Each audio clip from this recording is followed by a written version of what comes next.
Hi all, this is Nagarjuna. Welcome to my channel.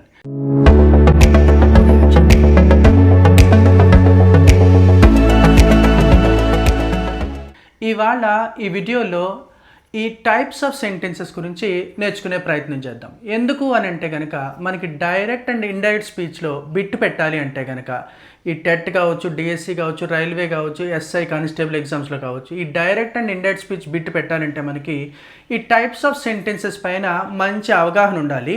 చాలా easy topic అండి. ఈ types of sentences అనే topic నేర్చుకుంటే మనకి ఆ డైరెక్ట్ ఇండైరెక్ట్ స్పీచ్లో బిట్ పెట్టడం చాలా ఈజీ అవుతుంది.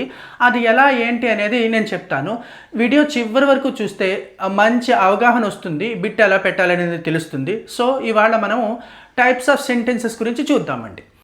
మనకి టైప్స్ ఆఫ్ సెంటెన్సెస్లో 4 రకాల సెంటెన్సెస్ ఉన్నాయండి. అందులో మొదటిది assertive or affirmative or declarative. మొదటి దానికి 3 పేర్లు ఉన్నాయి: అసర్టివ్, అఫర్మేటివ్ ఆర్ డిక్లరేటివ్. రెండవది ఇంట్రోగేటివ్ సెంటెన్స్, మూడవది ఇంపరేటివ్ సెంటెన్స్, నాలుగవది ఎక్స్క్లామేటరీ సెంటెన్స్. మొదటిగా assertive or affirmative or declarative sentence అంటే సబ్జెక్ట్ వర్బ్ ఆబ్జెక్ట్ ప్యాటర్న్లో ఉంటుందండి. అది ఒక స్టేట్మెంట్ అనమాట. అంటే ఫార్మేట్ చూడడానికి ఎలా ఉంటుందంటే సబ్జెక్ట్ వర్బ్ ఆబ్జెక్ట్ ప్యాటర్న్లో ఉంటుందండి. చూద్దాం. ఈ అసర్టివ్ సెంటెన్స్ ఎలా ఉంటుంది చూడడానికంటే సబ్జెక్ట్ ఉంటుందండి, వర్బ్ ఉంటుంది, ఆబ్జెక్ట్ ఉంటుంది. ఈ వర్బ్ ప్లేస్లో V1 కావచ్చు, V2 కావచ్చు, V3 కావచ్చు, V4 కావచ్చు. అలాగే హెల్పింగ్ వర్బ్ కూడా ఉండొచ్చు. హెల్పింగ్ వర్బ్ అంటే am, is, are, or else was, were, will or shall, can, could, may, might, have, had, has, ఇలా ఏదైనా ఒక హెల్పింగ్ వర్బ్. మొత్తంగా మాత్రం సబ్జెక్ట్ వర్బ్ ఆబ్జెక్ట్ ప్యాటర్న్లో ఉంటుందండి. దాన్నే అసర్టివ్ సెంటెన్స్ అంటారు. నెక్స్ట్ అండి ఇంట్రోగేటివ్ సెంటెన్స్. దీనిలోనే ఉంది, పేరులోనే ఉంది. ఇంట్రోగేషన్ అంటే పోలీస్ వాళ్ళు ఇంట్రోగేషన్ చేస్తారు. ఇంట్రోగేషన్ చేసినప్పుడు ఏం చేస్తారు? ప్రశ్నలు అడుగుతారు. ఎందుకు వెళ్ళావు, ఎందుకు చంపావు, ఇలా ప్రశ్నలు అడుగుతారు. ఎందుకు వెళ్ళావు, అక్కడ ఎందుకు టచ్ ఆడుతున్నావు, ఆ రోజు ఏం వారము, ఇలా ప్రశ్నల మీద ప్రశ్నలు అడుగుతారు. అంటే ఇంట్రోగేటివ్ సెంటెన్స్ కూడా అదే అర్థం అండి. ప్రశ్న వస్తే కనుక డెఫినెట్గా అది ఇంట్రోగేటివ్ సెంటెన్స్ అవుతుందండి.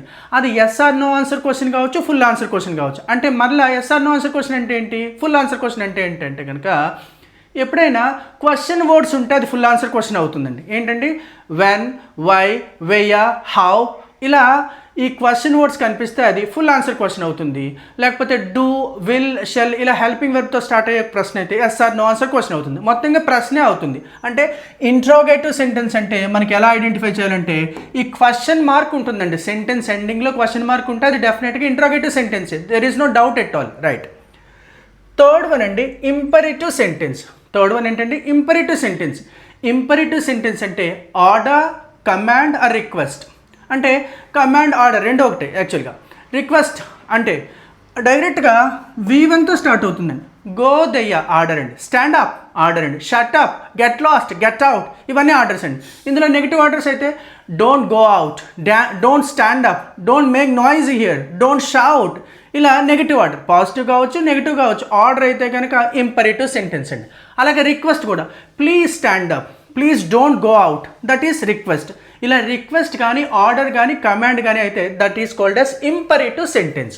నెక్స్ట్ అండి లాస్ట్ వన్ అండి ఎక్స్క్లామేటరీ సెంటెన్స్. ఎక్స్క్లామేటరీ సెంటెన్స్ అంటే చాలా ఈజీ అండి, ఆశ్చర్యాన్ని తెలుపుతుంది. ఈ ఎక్స్క్లామేటరీ మార్క్ ఉంటుందండి సెంటెన్స్ చివరిన, గుర్తుపెట్టుకోవచ్చు ఈజీగా, రైట్. హుర్రే, హ్యాహూ, ఇలా ఎక్స్క్లామేటరీకి సంబంధించిన సెంటెన్సెస్ ఎలా ఉంటాయంటే ఇలాంటి ఎక్స్ప్రెషన్స్ వస్తాయి. అలాగే ఎక్స్క్లామేటరీ సింబల్ కూడా ఉంటుందండి. ఇక్కడ కొన్ని బిట్స్ తీసుకున్నానండి ఈ టైప్స్ ఆఫ్ సెంటెన్సెస్ పైన. మనం ఏవైతే రూల్స్ చెప్పుకున్నామో వాటిని అప్లై చేసి ఐడెంటిఫై చేద్దాం, చాలా ఈజీ. ఇలా బిట్స్, నెంబర్ ఆఫ్ బిట్స్ చేయడం వల్ల ఆ టాపిక్ పైన మంచి అవగాహన వస్తుంది. ఈ టాపిక్ పైన మంచి అవగాహన వచ్చిన తర్వాత డైరెక్ట్ ఇండైరెక్ట్ స్పీచ్ చేస్తే కనుక చాలా ఈజీగా బిట్ పెట్టచ్చు, రైట్.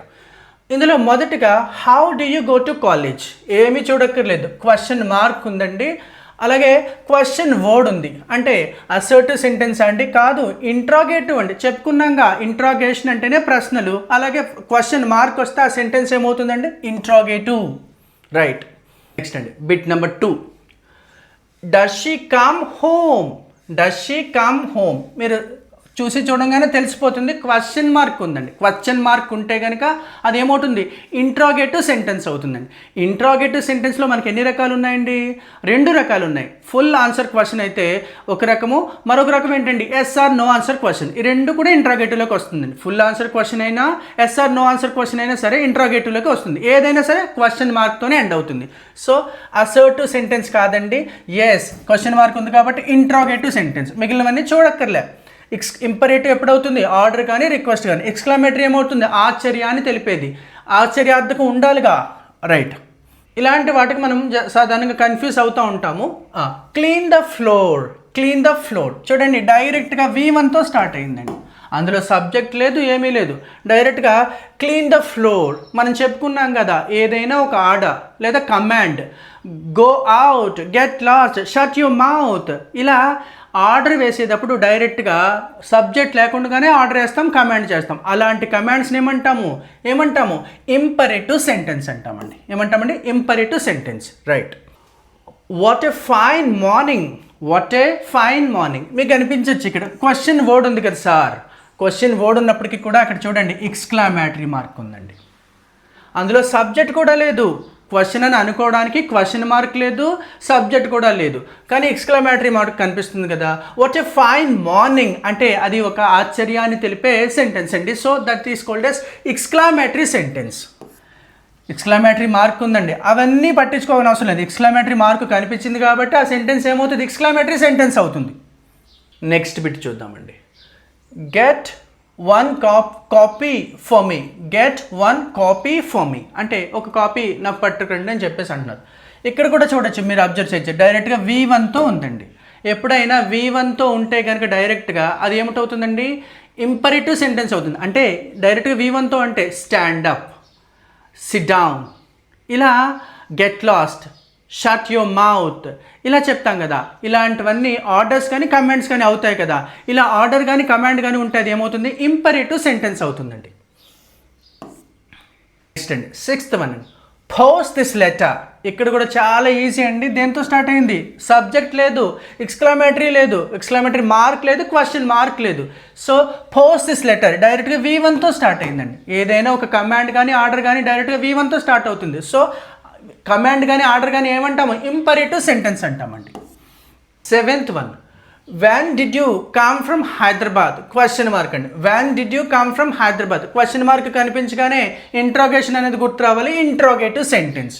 క్వశ్చన్ మార్క్ కనిపిస్తే అది yes or no answer question కావచ్చు, ఫుల్ ఆన్సర్ క్వశ్చన్ కావచ్చు. క్వశ్చన్ మార్క్ కనిపించిందంటే అది డెఫినెట్గా ఇంట్రాగేటివ్ సెంటెన్స్.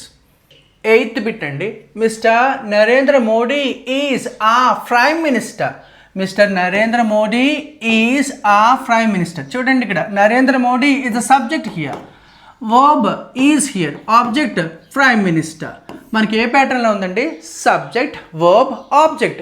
ఈ సబ్జెక్ట్ వర్బ్ ఆబ్జెక్ట్ ప్యాటర్న్లో ఉంటే ఏ సెంటెన్స్ అవుతుందండి, అది అసర్టివ్ సెంటెన్స్ అవుతుంది. అసర్టివ్ సెంటెన్స్ ఇంకా ఏమంటారు, affirmative sentence or declarative sentence, right. Assertive sentence option A. Don't waste my time, don't waste my time. ఇందులో సబ్జెక్ట్ లేదండి, అలాగే ఎలాంటి సింబల్ లేదు. ఎప్పుడైనా డైరెక్ట్గా V1తో కానీ లేకపోతే డోంట్ అని కానీ స్టార్ట్ అవుతుంది కనుక అంటే కనుక అది ఏమిటవుతుందండి, కమాండ్ కానీ ఆర్డర్ కానీ రిక్వెస్ట్ కానీ అవుతుంది. ఎలాగా, don't shout here, don't sit here, don't waste your time, ఇలాంటి సెంటెన్స్లు అండి, right. Don't go out without my permission, right. ఇలా సో ఇక్కడ ఏమవుతుందండి, డోంట్ వేస్ట్ మై టైమ్ అదొక కమాండ్ అండి. కమాండ్ కానీ రిక్వెస్ట్ కానీ ఆర్డర్ కానీ అయితే ఏమవుతుందండి, అది ఇంపరేటివ్ సెంటెన్స్ అవుతుంది, రైట్. Option B. ఇలాంటివి మనకి కొంచెం కన్ఫ్యూజన్ గురి చేస్తాయండి. నెక్స్ట్ బిట్ చూడండి, ఇలాంటివి కన్ఫ్యూజన్ గురి చేస్తాయి. Every cloud has a silver lining, every cloud has a silver lining. ఇక్కడ సబ్జెక్ట్ ఏంటండి, every cloud. Every cloud is a subject here, has is a verb here, silver lining is an object here. మనం ఏమనుకున్నామండి, subject verb object ప్యాటర్న్లో ఉంటే మనం ఏమనుకోవాలి, assertive sentence అని అనుకోవాలి, statement కాబట్టి అసర్టివ్ సెంటెన్స్. నెక్స్ట్ అండి, birds fly in the sky. Next sentence ఏంటండి, birds fly in the sky. Birds is a subject here, fly is V1 here, object in the sky. Subject verb object ఈ ఫార్మేట్లో ఉంటే ఏమనాలి, assertive sentence లేదా affirmative sentence లేదా declarative sentence, ఏది ఉంటే అదండి, right. 13th one, how dirty it is, how dirty it is. ఓకేనా. ఎమోషన్ అండి, మనకి ఒక ఆశ్చర్యాన్ని తెలియజేస్తున్నాం. How dirty it is, exclamatory mark, మీరు సింబల్ కూడా గుర్తించవచ్చు. whenever we find that kind of exclamatory symbol we can say it easily, it's a exclamatory sentence. So ఏం సెంటెన్స్ అండి, ఎక్స్క్లమేటరీ సెంటెన్స్. ఎందుకు నేర్చుకోవాలి అంటే ఈ టాపిక్ మనం చెప్పుకున్నాగా, డైరెక్ట్ ఇండైరెక్ట్ స్పీచ్లో బిట్ ఈజీగా పెట్టాలంటే ఈ టైప్స్ ఆఫ్ సెంటెన్సెస్ నేర్చుకోవాలి. ఎందుకు అని అంటే నేను చెప్తాను చూడండి. ఇచ్చిన సెంటెన్స్లో అసర్టివ్ సెంటెన్స్ ఉంటే ఆన్సర్లో దట్ ఉంటుందండి.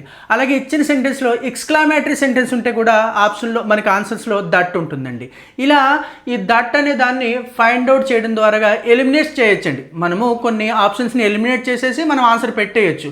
సో మనకి టైప్స్ ఆఫ్ సెంటెన్సెస్ పైన మంచి అవగాహన ఉండాలి. ఉంటే మనకి డైరెక్ట్ ఇండైరెక్ట్ స్పీచ్ చాలా ఈజీగా పెట్టచ్చు. రైట్. ఎస్. 14th వన్ అండి, హౌ మచ్ వాటర్ ఈజ్ దయా in the tank. How much water is దయా ఇన్ ద ట్యాంక్. ఏంటండి ఇది, క్వశ్చన్ వర్డ్ ఉంది, క్వశ్చన్ మార్క్ ఉంది, వెంటనే చెప్పేయచ్చు అది ఇంట్రోగేటివ్ సెంటెన్స్ అని. రైట్. 15th వన్ అండి, గెట్ అవుట్. చెప్పుకున్నాం కదా, get out, get lost, go out, shut your mouth, stand up, SIT down. ఇలా డైరెక్ట్గా V1తో స్టార్ట్ అవుతుందండి. ఈ V1తో స్టార్ట్ అయింది ఏమిటవుతుంది, కమాండ్ అవుతుంది, ఆర్డర్ అవుతుంది, లేదా రిక్వెస్ట్ అవుతుంది. ఈ కమాండ్ కానీ ఆర్డర్ కానీ రిక్వెస్ట్ కానీ ఏమవుతుంది, ఇంపరేటివ్ సెంటెన్స్ అవుతుందండి. Option C. 16th సెంటెన్స్ చూడండి, మీకు కొంచెం డిఫరెంట్గా ఉంది. Hurray we won the match. ఇక్కడ మనకి సాధారణంగా ఇక్కడ ఉండాలని అనుకుంటాం, ఇలా కూడా వస్తుందండి. ఎక్స్క్లమేటరీ స్టార్టింగ్ రావచ్చు. ఎక్స్క్లమేటరీకి సంబంధించి చూడండి, మనకి కొన్ని ఎమోషన్స్ని ఇలా తెలుపుతాం. యాహూ, హుర్రే, వావ్ ఇలా చెప్తాం కదా, ఇవన్నీ కూడా ఎక్స్క్లమేటరీకి సంబంధించిన వర్డ్సే.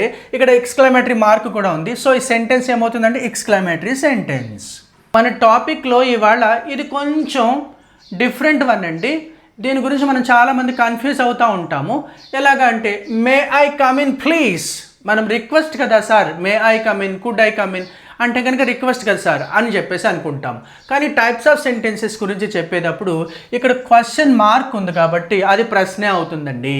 సో ఇది interrogative sentence. May I come in sir, may I come in please, ఇలా క్వశ్చన్ మార్క్ కనిపిస్తే అది ఇంట్రాగేటివ్ సెంటెన్సే అవుతుంది. నెక్స్ట్ బిట్ అండి, డోంట్ షౌట్. చెప్పుకున్నాగా డైరెక్ట్గా V1తో కానీ డోంట్తో కానీ, don't go out, don't waste my time, don't sit here, don't wait here, don't write here, don't shout here. ఇలా ఏదైనా ఆర్డర్ చేసేటప్పుడు, చెయ్యొద్దు అని చెప్పేటప్పుడు, చెయ్యొద్దని కమాండ్ చేసేటప్పుడు ఆ కమాండ్ కానీ ఆ ఆర్డర్ కానీ ఇంపరేటివ్ సెంటెన్స్ అవుతుందండి. సో డోంట్ షౌట్ అంటే ఏమవుతుంది, ఇంపరేటివ్ సెంటెన్స్ అండి. మనం కన్ఫ్యూజ్ అయ్యే బిట్టు మరొకటి వచ్చిందండి, would you mind giving me a pen. Would you mind giving me a pen, దయచేసి నాకు మీరు ఒక పెన్ ఇస్తారా. అది ఒక రిక్వెస్ట్ లాగా ఉంటుంది, క్వశ్చన్ మార్క్ ఉంది కాబట్టి అది కూడా ఒక ప్రశ్నే కాబట్టి దాన్ని ఇంట్రోగేటివ్ సెంటెన్స్గానే తీసుకోవాలి అని అంటండి. సో మన ఆన్సర్ ఏంటండి, ఇంట్రోగేటివ్ సెంటెన్స్. చివరిగా ఇక్కడ ఒక బిట్ ఉందండి, ఏంటది, he has no car. He has no car. మీరు చెప్పండి, ఆప్షన్స్లో మనకి కామెంట్ సెషన్లో మీరు చెప్పండి, ఇది ఏంటి సెంటెన్స్, అసర్టివ్ సెంటెన్సా, ఇంట్రోగేటివ్ సెంటెన్సా, ఇంపరేటివ్ సెంటెన్సా, ఎక్స్క్లమేటరీ సెంటెన్సా. Thank you so much watching my video here. దీనికి సంబంధించి ఇవి బేస్ చేసుకుని, ఈ టైప్స్ ఆఫ్ సెంటెన్సెస్ని బేస్ చేసుకుని మనము డైరెక్ట్ ఇండైరెక్ట్ స్పీచ్ బిట్స్ ఎలా పెట్టాలి అది కూడా నేను ఇక్కడ లింక్ ఇస్తాను, దాన్ని కూడా ఓపెన్ చేసి మీరు డైరెక్ట్ ఇండైరెక్ట్ స్పీచ్ బిట్ ఎలా చేయొచ్చు అనేది నేర్చుకునే ప్రయత్నం చేయండి. Thank you so much watching my video here.